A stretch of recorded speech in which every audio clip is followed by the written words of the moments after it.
Ta-da! Ta-da! For those who didn't hear, Tim just did a drum roll to start the podcast. It was a good one, actually. It was really good. It's quite satisfying. Well done. Proud of you. Well, it should be, Jess. I practice drums for about 8 hours a day for 10 years. So, That's very true. That's yeah. very true. That's very true indeed. Shall we talk about some marketing, Tim, rather than Let's getting do carried it. away straight away? Well, today, in today's episode, Podcast Extra, we are going to be talking about a lot of exciting AI tech news. Yes, we're talking about AI again. Yes, we love it. Yes, it's important. So we're going to be talking about it, and it's going to be impacting marketers at all levels. So no matter who you are, listen to this because it's super, super important. We're going to be talking about some brands that some of our ninjas are loving at the moment. Why you need to take care of your marketing assets, which I'm excited to hear about, Tim, because you were using some quite good metaphors and business. I'm excited to see that. And we have 2 marketing fails with very important lessons that we talk about all the time. So I'm super, super excited to get into that. But Tim, kick off with our very important news. Yes, so I think the most exciting thing for us geeks in SEO, and that, let's be honest, there hasn't been much going on in SEO for the last sort of 8 years or so, has been all of the stuff around AI. No apologies, we cover the AI stuff a lot on the podcast. So that's because it's massively important and hugely disruptive.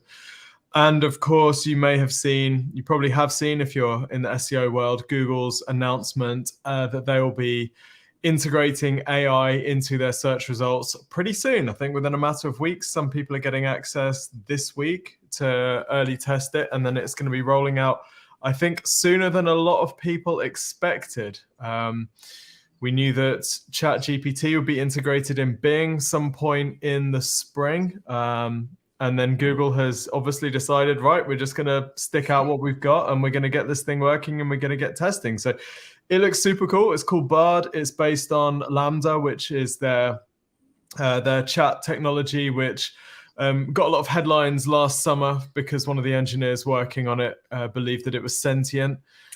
So we know that it's pretty good. And they've shared some demos of what it looks like. And I think it's going to be sick.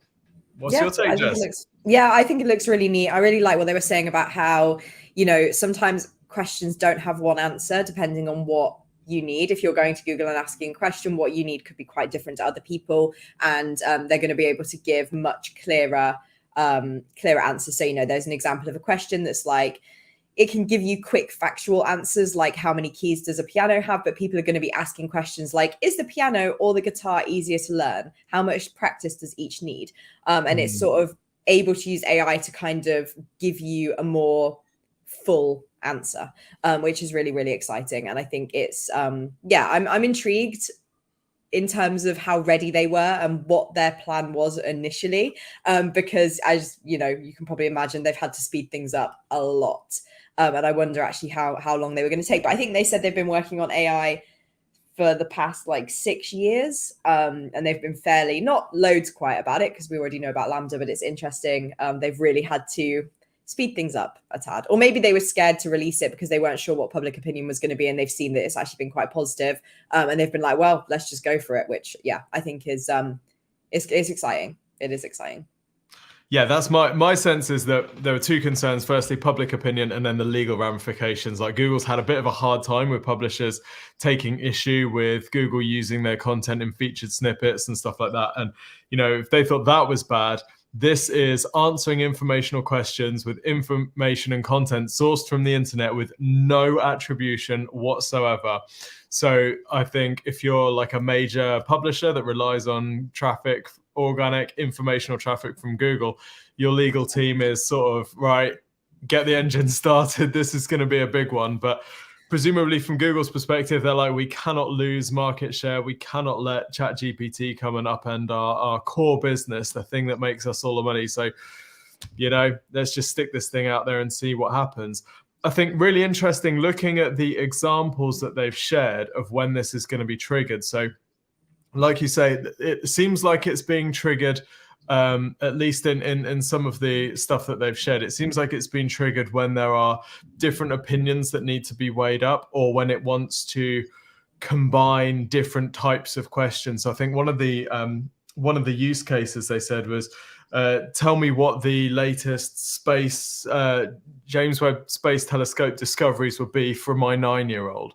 So that's like that's a piece of content that probably doesn't exist. So it first needs to find out what the latest discoveries are, and then it needs to run it through some sort of translation for a 9-year-old. I think that sort of use case makes total sense. The questions I have is, what triggers these AI answers in the search results? Is it going to be just pure information? Is it going to replace featured snippets? Is it going to have a go at some commercial searches as well? Are we going to be able to influence it through ads? Like, it's really interesting now that they've released this new thing, this new beast into the search results. How are we going to be able to play with it? And as a marketer, honestly, how am I going to be able to manipulate it? That's immediately where the marketing thought goes, is how do we manipulate these things to get our business recommended by this chatbot? So, it's fizzing. Yeah, love it. It's so interesting. I think we're probably going to see a lot more casual sounding content, maybe, that's almost is in that chat type format. I think it's going to be, we almost can't predict how it's going to behave at all, really, whether it is just going to drag stuff from our own articles and run it through a translation to make it more chatty, or are we really going to have to change the whole way that we write content? It's exciting. I think it's exciting. I think you're right when you said, the SEO world hasn't really been shook up for a while. And as much as it's nice for things to stay the same, I think this is pretty exciting. I think we're going to have to innovate a lot. I'm looking forward to it. Yeah. I'll tell you what, though, I think that when ChatGPT came out, a lot of people were predicting the end of Google. For me, this is the play that they needed to make at the time that they needed to make to not cancel out the threat of ChatGPT, but for me, this is Google saying, wait, hold on. We've all got chatbots. That's not an innovation. Step aside. We are the search engine. I think this is a really bold play. And I back Google. If I had shares, I don't buy shares. I'm prime herd. I'm terrible in that sort of environment. But if I was making bets on companies, I would say, right, this is the bet that Google needed to make to reassert their dominance as search. The fact that it's going to be drawing from the internet, it looks like, live, which is something that ChatGPT didn't do. I think, it's a huge play, and it's a very confident play. So I'm a big fan of it. It's not the only Google AI news this week either. Interesting. The pace of change in this space is just mind-blowing. So Google's also invested $300 million in Anthropic, which is another AI company. And they made a chatbot called Claude, which they haven't released publicly. But so a lot of people are saying, look, why is Google doing this? A lot of the news coverage was around, well, they've bought a ChatGPT competitor, but they already had their own ChatGPT competitor. So why are they buying Claude?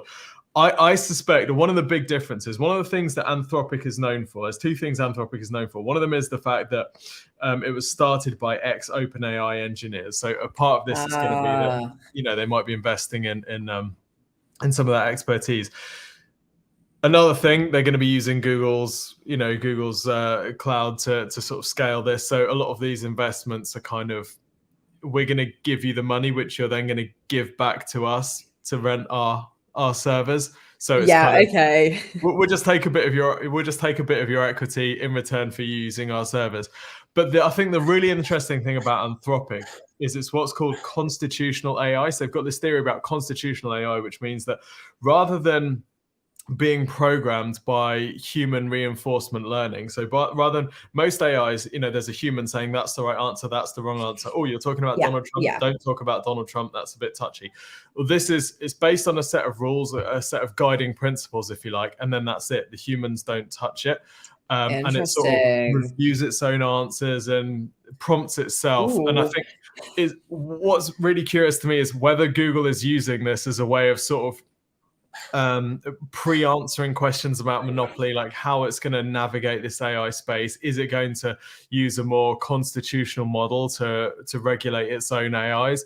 And could that be a way that it uses to, sort of get ahead and position itself as that ethical AI? Reducing harm is the goal of Anthropic's AI, which is very different to ChatGPT. So yeah, super interesting. I'm a big fan of what Google's doing. They've come out completely fighting. This is fair. If November, December, January belong to OpenAI. February so far belongs to Google.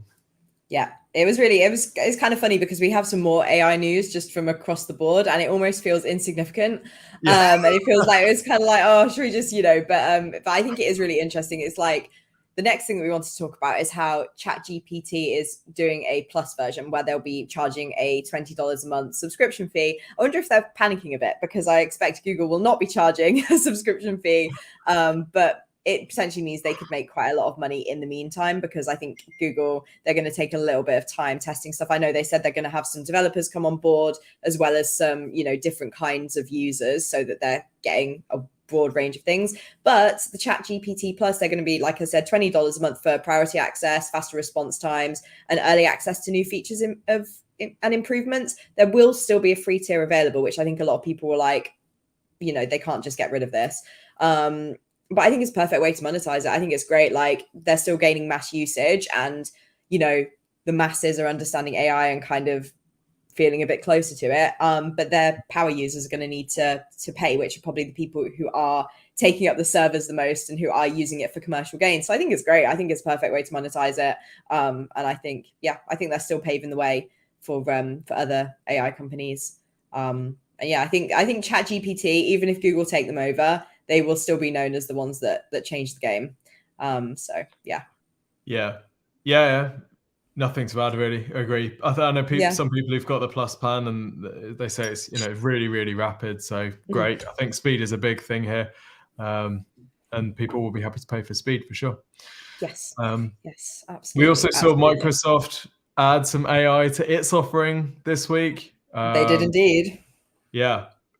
Do you want to give us a bit of a preview on where it's showing up? I can do indeed. So I was quite excited about this because we see a lot of, especially in our AI conversations, we talk a lot about, you can use it to write a blog, or you can use it to do a creative thing. You can use it to do this. Whereas Microsoft have added a AI section to Teams Premium, which is powered by OpenAI, because of course it is, who is ChatGPT.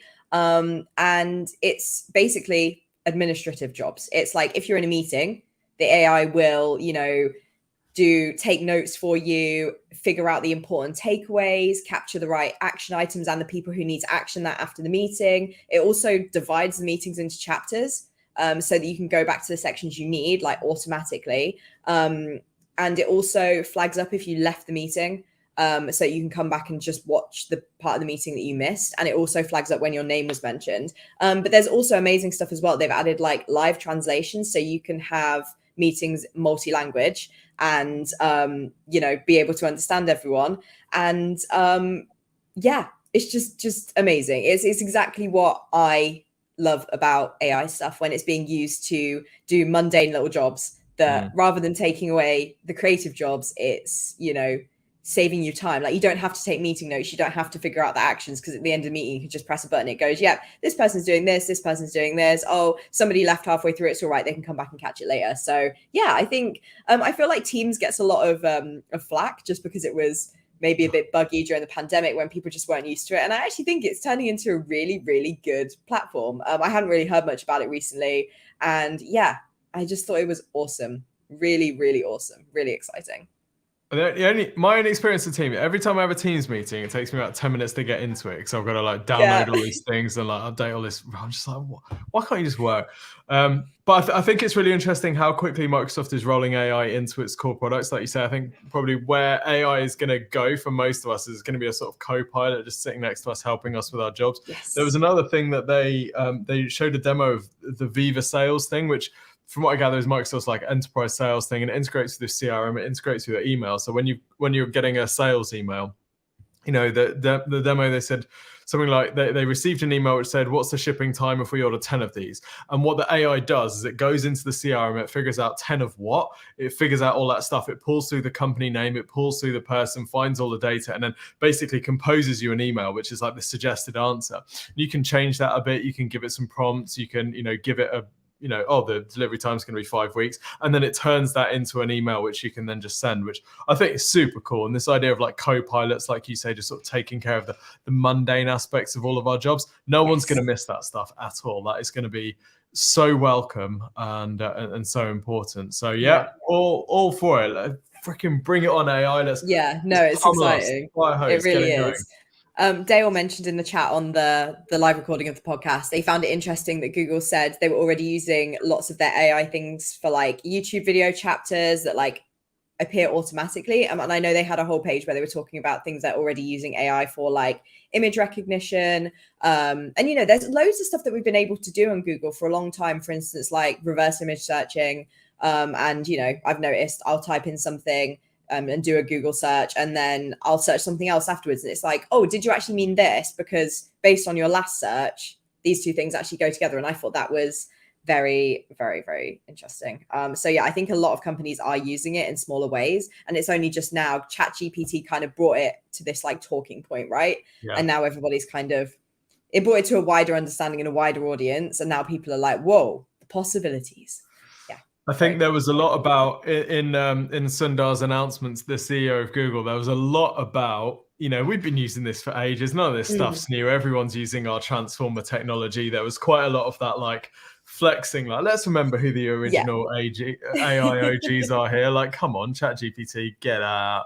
I think there was a lot of that, and we're going to start to see a bit more of that sort of Google reasserting its dominance, because it has been investing. I don't know if you've seen, there's a great documentary about the DeepMind program that won the world champion at Go, and it's fantastic. It's really, you know, it's emotional. It's emotionally intense to see this machine beating this human at this ancient game, and that's so sort of revered, and it's quite amazing. And this happened in like, I don't know, I want to say 2014, 2016, like a long time ago. This is not a new thing. Google's been leading with AI, but sort of quietly and behind the scenes. So yeah, I think you're right about that. What's happening with AI and Shopify? So you include a little bit about that. Yeah, another OpenAI integration. OpenAI is now integrating with Shopify. I'm a bit dubious about this one, to be honest. This feels like one of those, like, quick, let's just get something in there. So basically, you can now integrate OpenAI natively with Shopify. They've got this Shopify, I think Shopify Flow it's called, where you can set up automations in Shopify, and you can integrate OpenAI. And basically, if you feed it in the demo, they show feeding it a product title and a product description, and then it goes away and comes up with some tags that you can add to your product. So trying to sort of automate. One of the big problems in e-commerce, right, is if you've got huge inventory and you've got to go in and you've got to write all the product descriptions and write all the tags and write all the meta descriptions, and write all the product titles and all this stuff, and it all takes ages. And so I guess this is a way of sort of hopefully speeding up some of that stuff. Now, having said that, in the demos I've seen so far, the tags it's come up with are generic and crap. So there is a question there where it's if everyone's using this and they're creating these generic rubbish tags for their products, is that tag category going to become useless, right? Just how meta keywords in the very early days of SEO, meta keywords were the keywords that you wanted your page to rank for, and you just choose them. But of course, they got spammed to oblivion. They become meaningless. So all the search engines started ignoring them. There was some rumor that I think it was like AOL or someone actually penalized your site for any keywords that you included in meta keywords. So there's a question about, like, if we just use AI to put garbage in and we get garbage out, is the thing that we're garbaging, is that just going to become ignored? So I think this is more of a sign of Shopify's intent rather than ping, they've fixed it, because the implementations I've seen look not worse than useless, but like one step up from worse.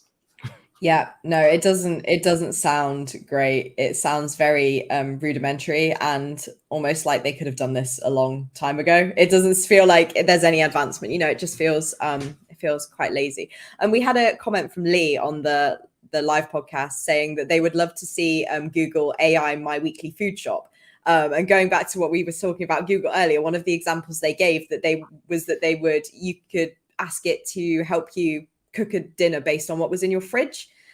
So I think we'll probably be seeing that, Lee. I think that kind of thing will be coming up. And I think, it's really interesting to think about the kind of questions that people will be asking and how marketers can create content based around that. It's, I honestly couldn't tell you how it's going to go. Yeah.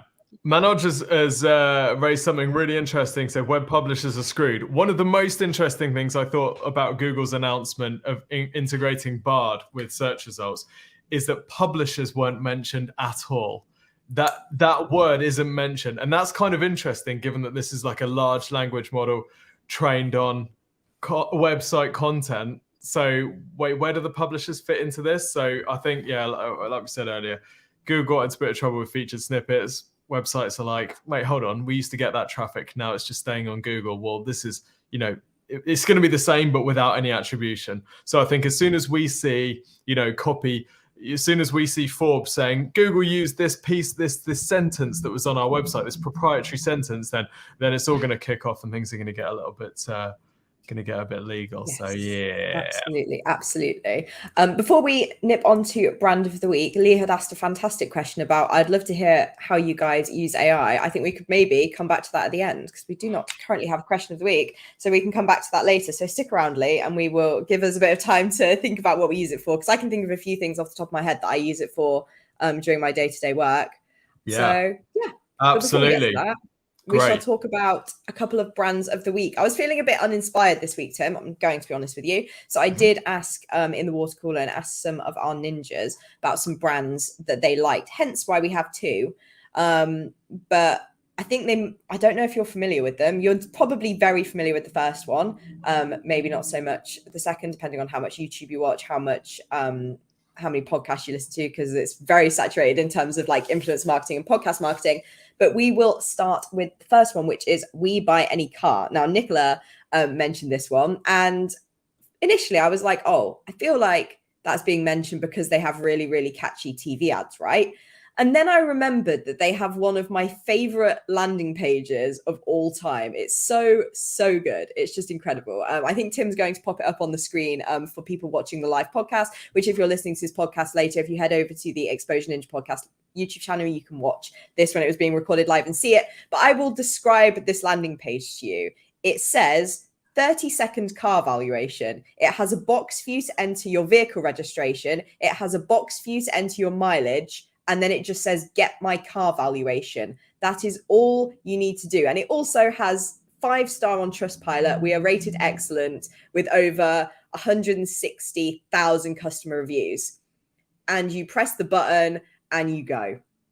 And yes, it asks you for more information on the next page, but it actually tells you quite a lot of stuff immediately. It's not telling you to enter all this information yourself. It pulls through the information super, super quick and then asks you for more stuff. It proves to you, yeah, we can do this for you. Give us your email address though, please. Give us your phone number, please. Absolutely fantastic. Tim, what are your thoughts on this? Yeah, I love it.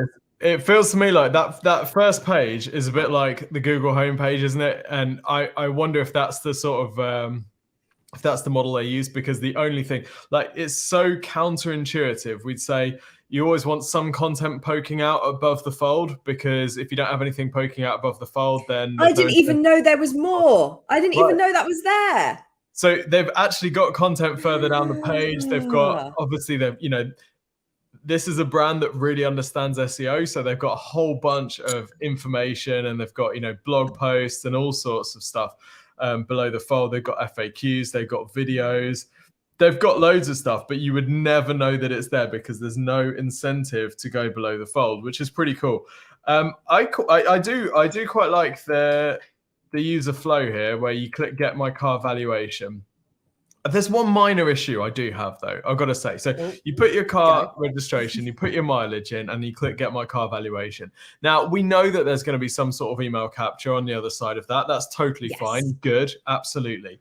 But they ask for email, they ask for postcode, and they ask for mobile, and they don't make any of these optional. And I wonder, how much do they really need the mobile? Because for me, the email and the postcode, putting that in. Fair enough. You're not putting that in? Exactly. So I just I'll put 11 zeros in that box. I'm definitely not putting that in, I would not be putting that in at all. So is it a deal breaker for them? Do they need that? I mean, there are other ways they could do that. They could say, that they could ask for the mobile in order to validate car ownership, or, make up something, to validate your account or something like that, just to try and get you to feel like this is absolutely needed. But Yeah, I don't know.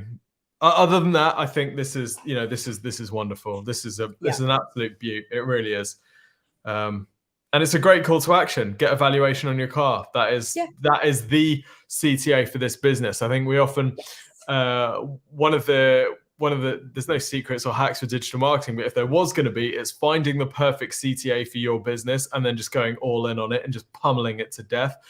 And we've seen time and time again that finding the perfect CTA for your business is actually one of the most important things you can do. And the car valuation for this type of company is that. So, yeah, great find, Jess. Well done. Yeah, well, it was Nick. So thank you very much, Nick, if you are listening. And we had another brand of the week, which I wanted to talk about, which was put forward by Lucy, called Manscaped. Now, if you listen to any podcast or watch any like YouTubers that kind of have a target audience of men, you will probably have had an advert for Manscaped. I kind of totally forgot about them because they didn't really stay on my radar, right? Because I'm not the target audience. And I just have to say, the positioning is freaking awesome. They know their audience so well. You know, they use humor, but like sparingly. It's very, very smart the way they use it. It doesn't feel like it's a joke brand or that they're always trying to crack little jokes. It almost feels more like an in-joke, right? You'll see something like, you know, I think one of their electric razors is called like the lawnmower or something funny like that. And it's just these little things that, you know, are kind of like a little in joke. If you know, you know. And yeah, it's just a smile in the mind. I've heard people refer to that kind of thing before. Yeah, they have the weed whacker for the nose hair trimmer. It's just great. It really, really is good.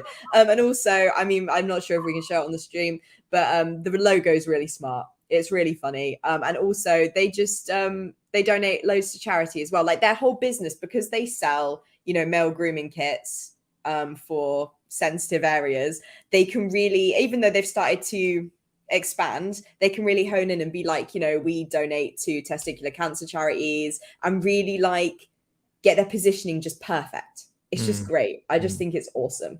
And yeah, I thought that was a really great suggestion from Lucy. I just thought it was fab. Yeah, I agree. Side note, someone should invent a Chrome plugin that automatically closes the cookie message on every website. Yeah, I completely agree. I think this is sick, isn't it? It's yeah. It's one of those where it feels like a slightly risky position to take because they are a bit tongue in cheek, you know, calling something the weed whacker or the crop preserver, stave off ball chafe. Like personally, as a guy, this doesn't appeal to me because it's a bit sort of gross and it suggests like, I don't know, it's just a bit ugh. But yeah. But if you listen to the kind of podcasts and stuff that these people are advertising in, you can almost visualize the target customer. You know, and I think it's almost, they're trying to say we're luxury, we're high end, even though they aren't too expensive. And, you know, they're offering these bundles that have loads of money off and free shipping and free gifts and all this. So it's almost like offering that luxury for maybe a slightly less luxury audience. But yeah, it's not necessarily for everyone. Yeah, but that's the thing, right? If you're going to be really for some people, then you have to really not be for other people, isn't it? You can't make everyone freak out with excitement about your brand. Like you have to be exclusive, and exclusive means you're excluding some. So I think sort of just being confident enough to own that and to go for it, I think is absolutely perfect for them. The thing I'm slightly confused on, the overall look of the website for me is quite sort of high end and tech focused. There's a lot of it's almost like like gaming sort of vibes where they're really glorifying the product and showing it all shiny and there's all these like, oh, I'm just charging those all fancy tech. And I don't know how that sits with the, you know, the weed whacker, the, you know, the no nonsense guy who's probably like just chopping down some logs in the back of his garden or whatever. Like, I don't know how that marries up, but it's probably, you know, a universal truth that guys mostly like high tech stuff. So it's probably like a price of entry for this market, perhaps. Could well be. I've definitely, the YouTubers that I've seen sponsored by it have all been gaming YouTubers who are guys. So maybe that is something, maybe there has been some market research done and they've realized, oh, okay, people do like these in jokes and these puns and they also like the tech. So yeah, there's definitely a lot of, I think they've done a lot of research because this has been around for a while. So I expect that they've probably tested a bunch of stuff. So yeah, Yeah, and Dale made a very good point on the live stream, saying it being gaming/tech influence is very in keeping with the most common sponsorship influences, and that's so true. So Yeah. true. Mostly gaming and sports influencers, absolutely.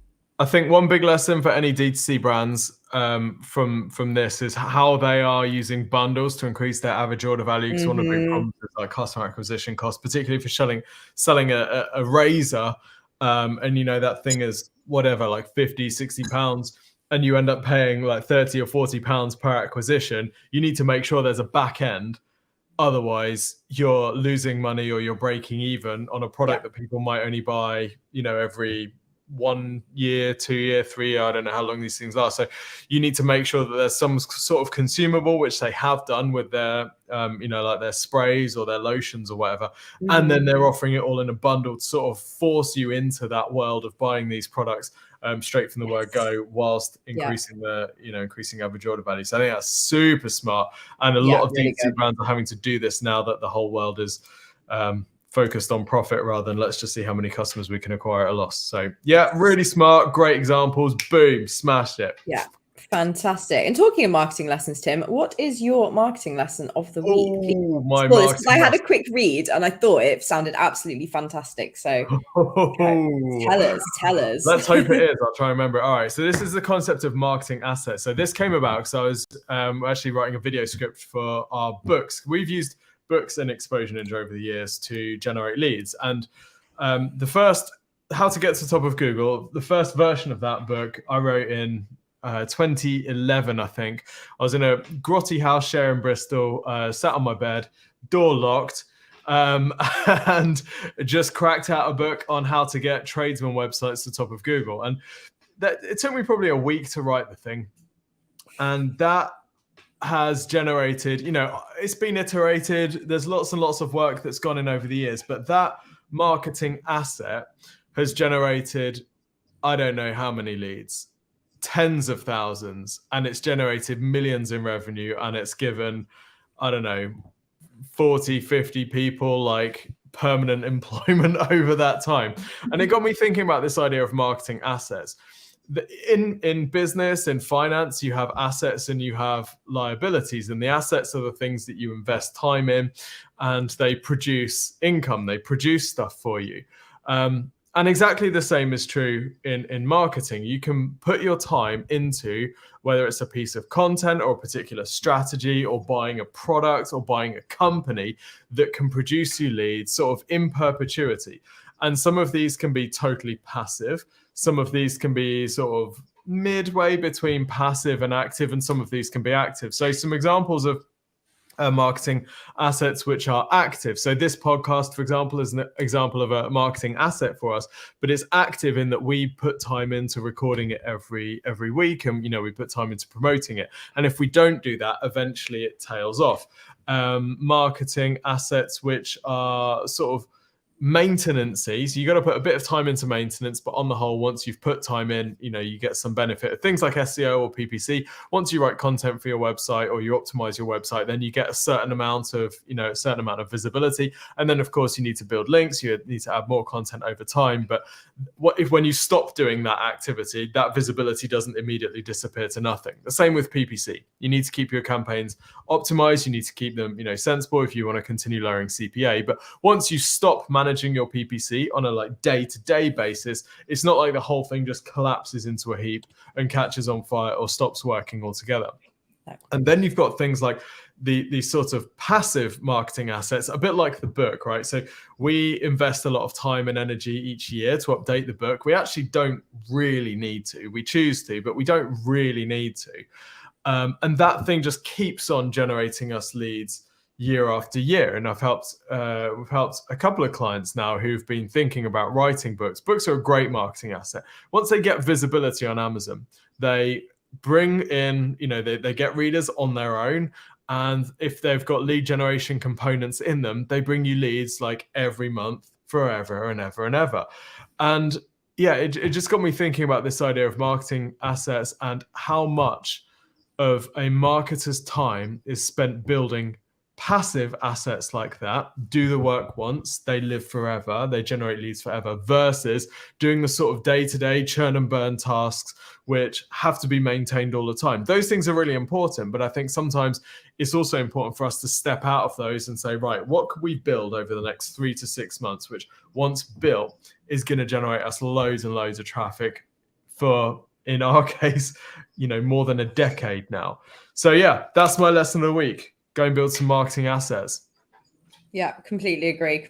I think a lot of people want to just put in the things that are fast and get done really quick. And there's just not everything can be like that. Some stuff like SEO, for instance, does take 6 months plus to work, but once it works, it's pretty much always working. So yeah, I think people need to prioritize things depending on their goals, really. And yeah, exactly. And don't be afraid to take some time out to put in some work to build something amazing. I know that you and Dale and the EN marketing team have been building a knowledge base. And this is a huge project, but once it's built, it will be there and it will be driving traffic for ages. By the way, some people in the comments on YouTube have been asking questions. We know that you've been asking questions. We read every single one of them, but because this is an audio podcast as well, we save the questions till the end and then we go through them. Otherwise, it means it's very difficult to listen to if we're constantly answering questions that the listeners can't see. So feel free to ask questions and we will answer them all at the end.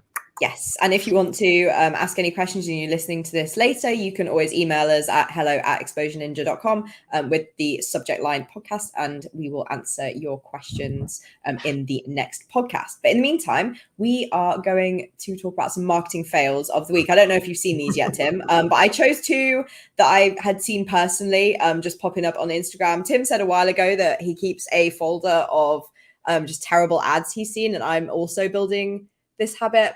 So I found quite a few funny ones. And one that popped up for me recently was in the UK last week, there was a teacher strike because of pay. And on the day of the teacher strike, I had an advert from Get Into Teaching that said new minimum starting salary of 28K. Get into teaching. After I had not done any research into teaching, I had not, been on their Instagram. So it wasn't like it was a case of retargeting.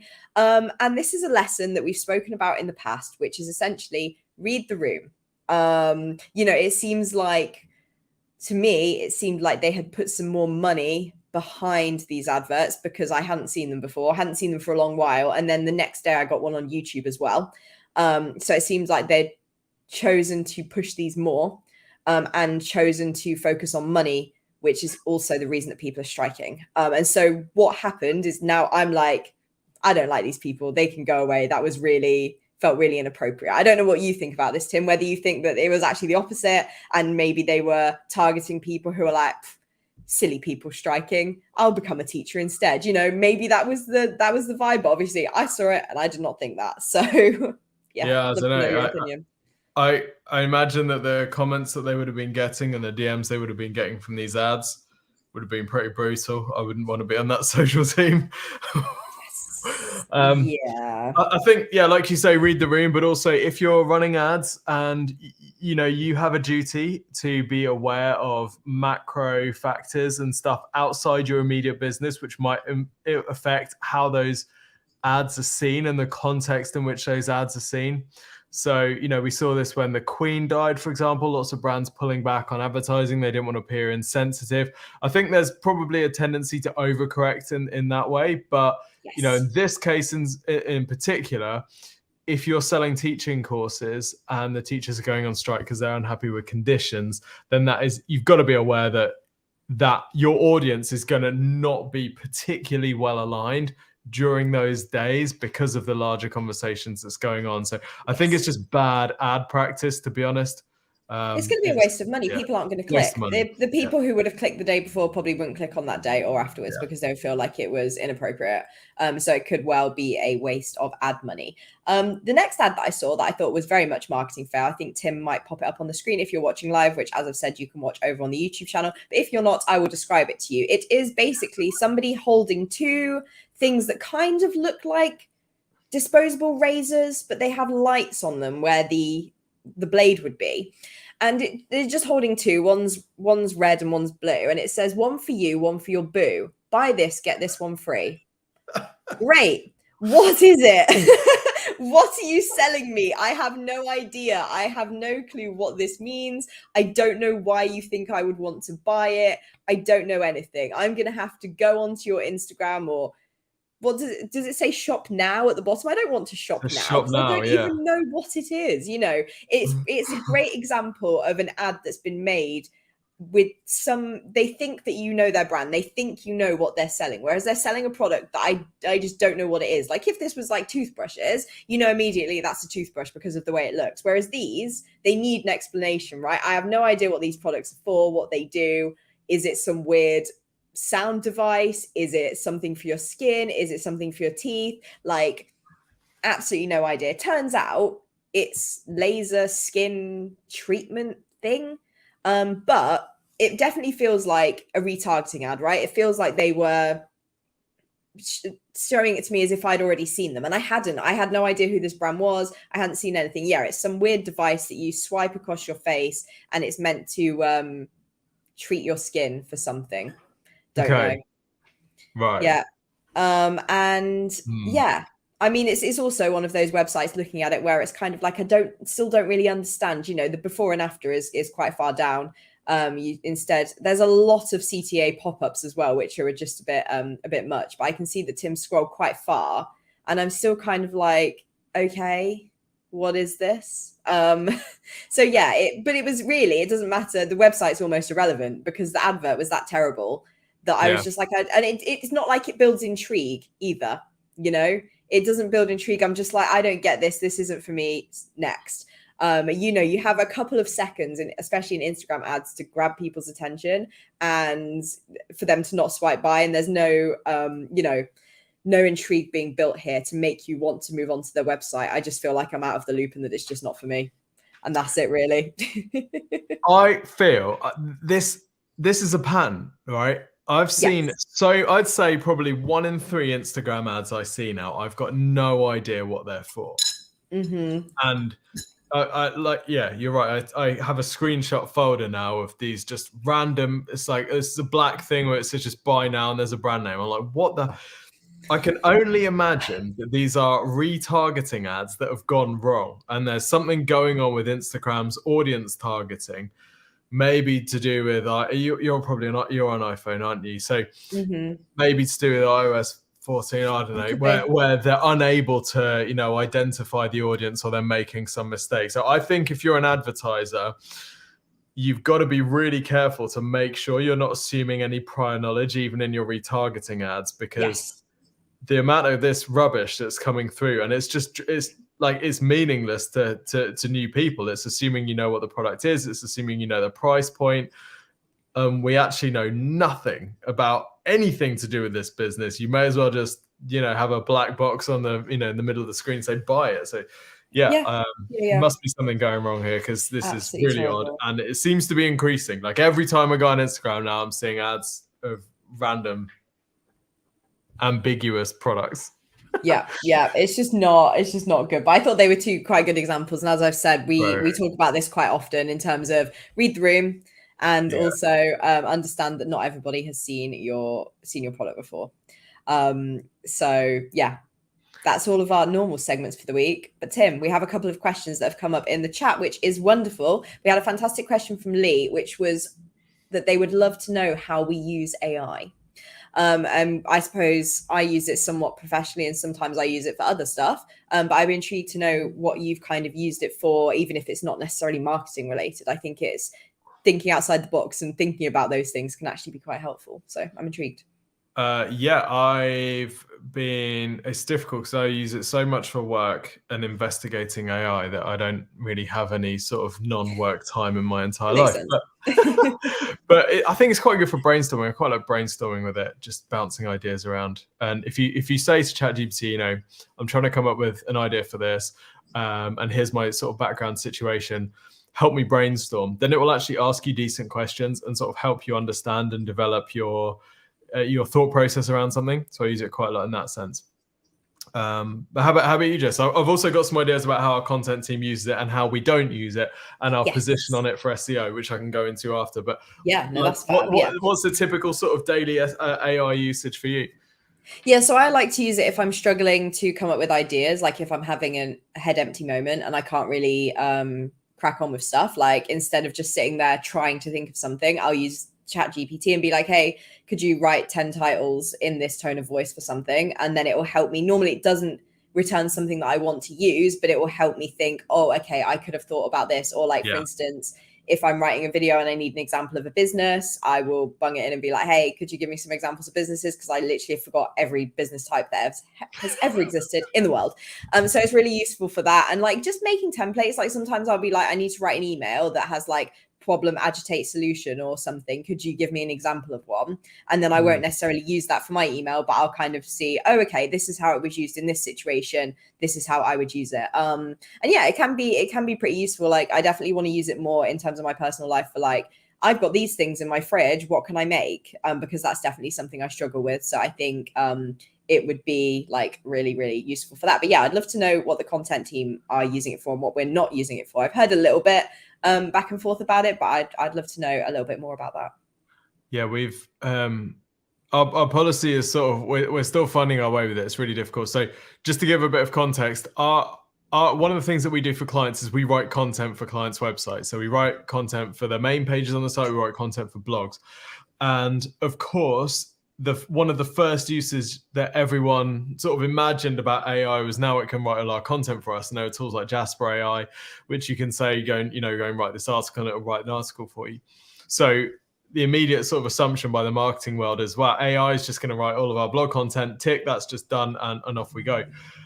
We've actually found that the quality is not good enough to just let the AI write the content. And then on top of that, we've got the whole Google considerations and helpful content update. So Google's helpful content update, when it first came out, said, we want to reward content that's written by people for people.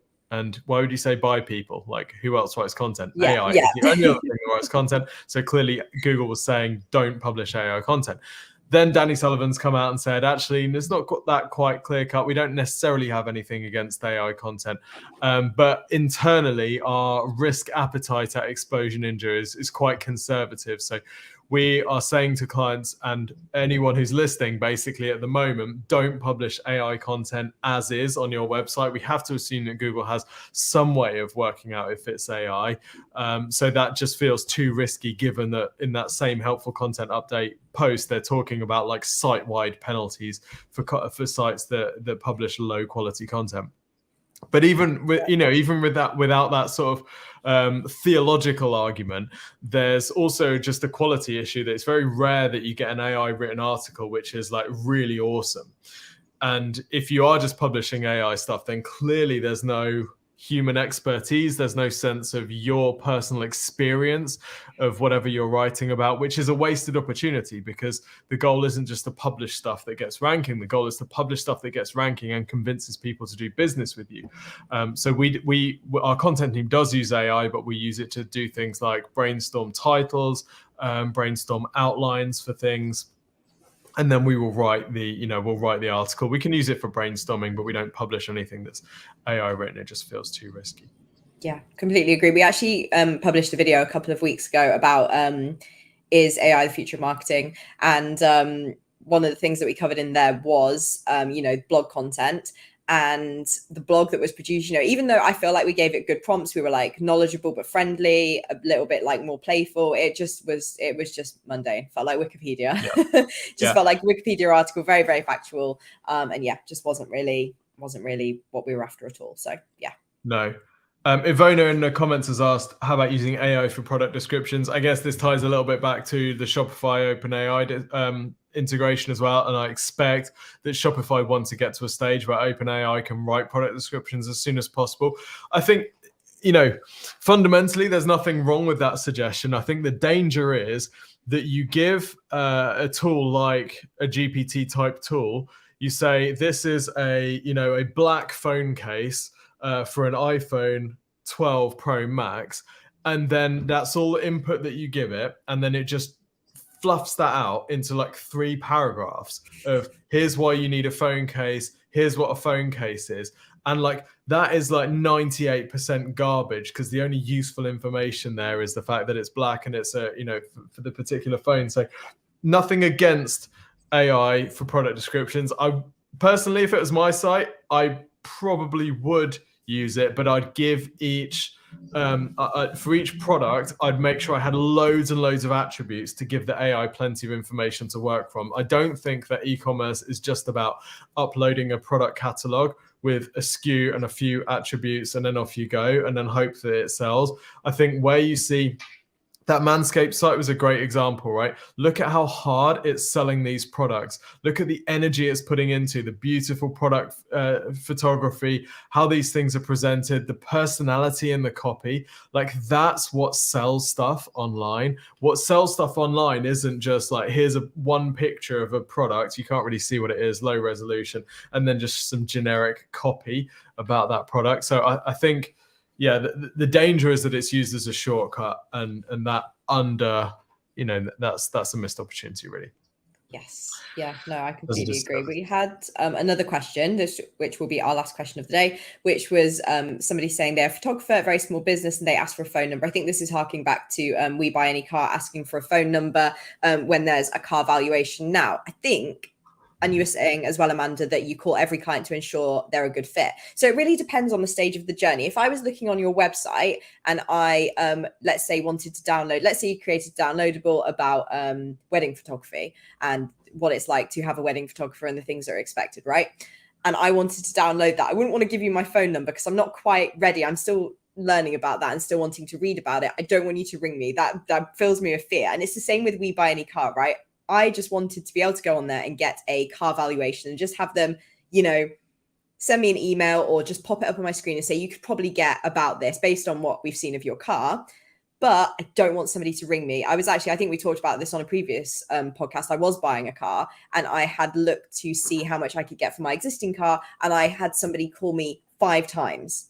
And one of those phone calls was at 8 o'clock in the morning. And I answered and I was like, I really don't want to talk to you. I'm not ready to buy a car yet. And actually the person on the other end of the phone was like, I am so sorry. This has happened 3 times this week where people haven't been ready. And I don't know what's happening. And I was like, you know, I was really kind to them. You know, I was like, I totally understand that you're working in sales and I know you've been given my number to make this sale and I totally get it. But I was like, something's going wrong here.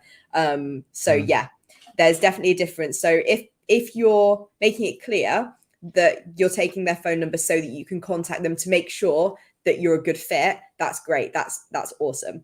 But if it's because, you know, they're downloading something for your website or they just wanted to look at prices, then that's where there's a problem. You know, I just want to look at prices on my own and just have a think. I don't want to have to ring you for you to go, it's going to be this much. And then for me to very embarrassedly have to say, I'm really sorry, I can't afford you. And it just feels really awkward, right? So there's all these different elements there. So I think, yeah, it very much depends on the stage of the user journey. Totally agree. If in doubt, you know, you often see those a little box that you can check, preferred method of communication, email, yes, phone, and that just allows us sort of introverts to avoid any sort of phone contacts, which is basically which is a lot of people's worst nightmare. There's some study about like the lengths that Gen Z will go to avoid a phone call, and that receiving a phone call is basically categorized as about as rude as someone smashing through your front door and helping yourself to food from your fridge. So I think that there's that component, but yeah, like you said, Jess, as long as it's sensible for the stage of the customer journey, then that's absolutely fine.